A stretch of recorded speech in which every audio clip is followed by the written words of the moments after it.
Hi there, good morning, good evening, wherever you are. Anke Herman back again for a video, and today I want to talk about money, in particular, how much money you need to start a sewing business. And so it's probably more relevant if you're just starting out.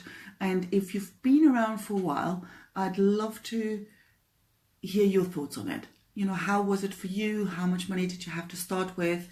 And what would you do maybe differently if you could start over again?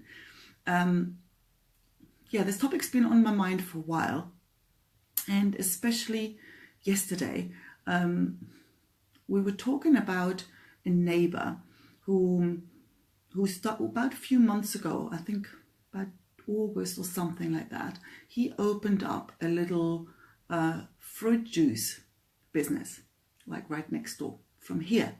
And so he basically produces fruit juice. He buys fruit, and then he squeezes them out, and he makes these amazing mixtures, and he sells it in a sort of a coffee shop style scenario at his own place, but then he also delivers it to restaurants and cafeterias in the area. Now, the thing is, the other day I walked past and he looked really like deflated, because the thing is, things aren't going all that well.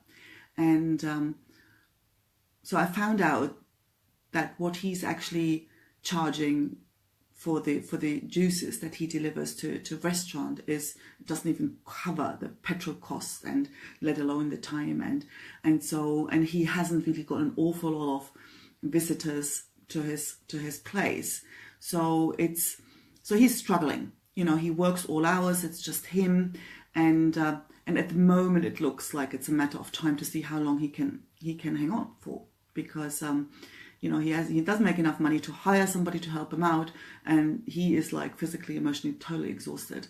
So things aren't looking good. So we'll see where that takes him. But the reason I'm telling you this, and is because with a sewing business, we're actually lucky in that way. As you might imagine, that I won't be able to tell you a particular dollar figure to say, okay, you need that much money and then you can start a sewing business, because it depends on what kind of product service you're offering, and it also depends whether you think that this is going to be your only source of income, or if you have somebody else who, in the household who makes some money and you can sort of slowly build it up, or if you have to actually pay your bills from this within a certain amount of time. So if that's the case, then I think the biggest thing you really need is the savings to cover your living costs until you get to a point that you have enough clients and you have enough orders to actually make a living from the sewing. Now, how long that takes, some people will tell you a few months, some people tell you a few years. That really depends on what you're offering and to whom, and how things are working out. So that's probably a totally different topic.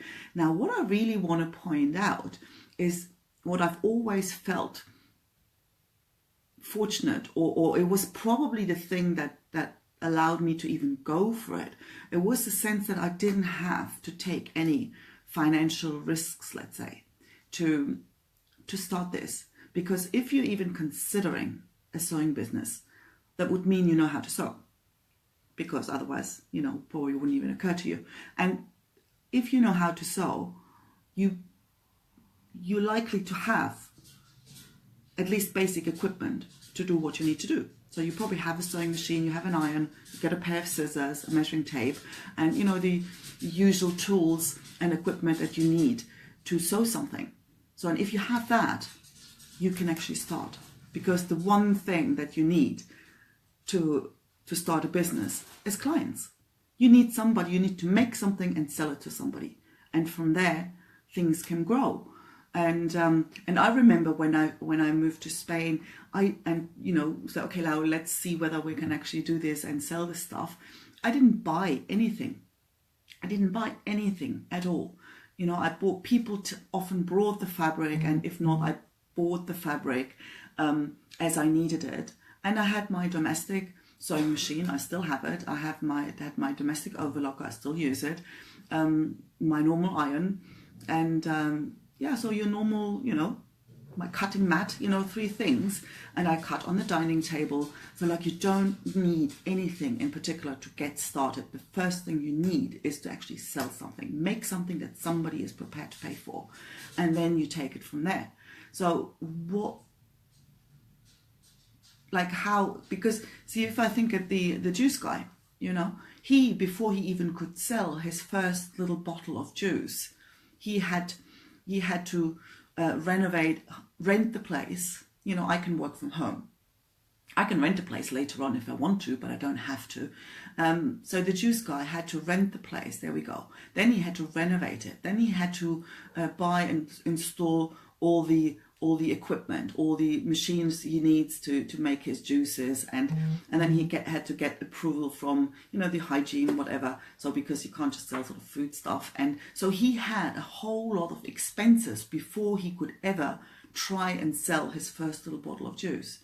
And now, if you think, I mean, I really sincerely hope that he's going to be able to turn it around, but if he doesn't, then he's left, deflated with, on top of it, some debt, because he certainly hasn't sold enough to pay for anything he's already invested in his business. And I've seen it in I remember a friend of a friend who opened up a little shop where she sold sort of flamenco kind of style, and it wasn't really positioned all that well. It was kind of sort of too touristy for professional flamenco dancers to buy their shoes and guitarists to buy their strings there. But then it was kind of not enough variety to really attract tourists. So it was kind of an odd, but she had to rent the place, buy all the stock. And then, when it folded, she said, okay, now I've got like 40,000. Hi, Tarina. She had like $40,000 of debt and no business. And that was that. So I think we're really lucky with a sewing business that you don't actually have to throw money at it when you first start. You should really focus on selling something to somebody. And then, when I remember after that, like one of the first sort of really biggish orders for like from the Japanese dance schools, where there's like loads and loads of costumes and the phone started ringing. That's when I then started to go, okay, now it's the time to get an industrial overlocker, because it saves me like 2 hours off every dress. So that's, when you start buying tools when it makes sense, and when it really helps you save time or money and something that you're actually doing. So you don't need to start throwing money at it. And if you have the dream to say, I want my beautiful bridal shop with all these, still, you can start selling your first wedding dress that you cut on your damn dining table. You don't have to go out and rent the big space first. And I remember speaking to a lady, she had plans to start my business, and she says, okay, I'm going to start in April. And so next week I'm going to go and I'm going to buy all these fabrics. And I'm like, what fabrics are you going to buy? To go out and spend money on rolls and rolls of fabric before you even know what your clients are actually going to want. There's a chance that you're going to take a very long time to sell all these fabrics. You don't need that. Especially in the beginning, before you know what is it, before you found that sweet spot between what you really love doing and what your clients actually want. Once that's kind of becoming clear, that's when you start, I'll always need, the black elastic fabric. And then you may go off and buy a roll of it. But to start off spending loads of money on fabric rolls that you'll probably never use, or where clients will come and say, really like it, but don't you have it in a different color? So you can really bootstrap it and buy equipment and stuff as you start. Four-legged visitor. You can't ever do without those. And then you start buying stuff as you need it and as it makes sense. So if you find 6 months down the line that this isn't what you thought it was going to be, like, you're not sitting there on a pile of debt. You can just kind of change tack, do something else, whatever. So for me personally, that took a lot of pressure off. and also to work from home. So I don't have, if this month no new client shows up, well, cool, I don't have to make that money to pay the rent, so of the space. So I'm just going to stay at home. When I started, I actually had, for the first 8 months, I had a contract from my old employer. They basically said, oh, why don't you take the laptop and keep working remotely for 8 months. So, I had 8 months where I could sort of suss out and see how things worked and slowly build things up. And I also had some savings from my IT career.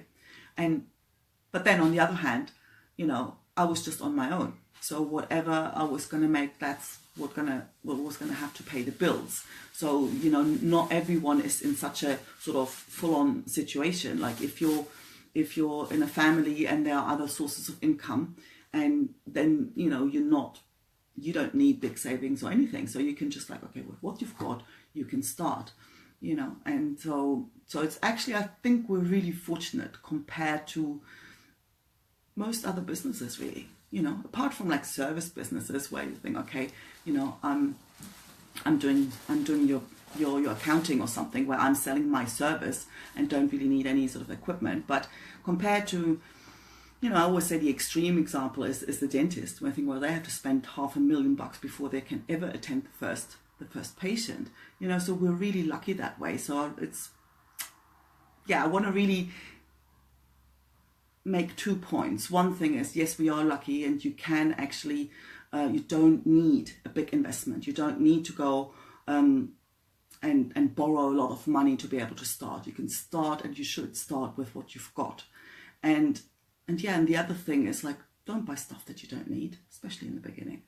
You don't need the fancy machines. You don't need rolls and rolls of fabrics until you actually know what you're doing. And that's going to change, so be open, but work with what you've got. And then as you go along, you buy what makes sense.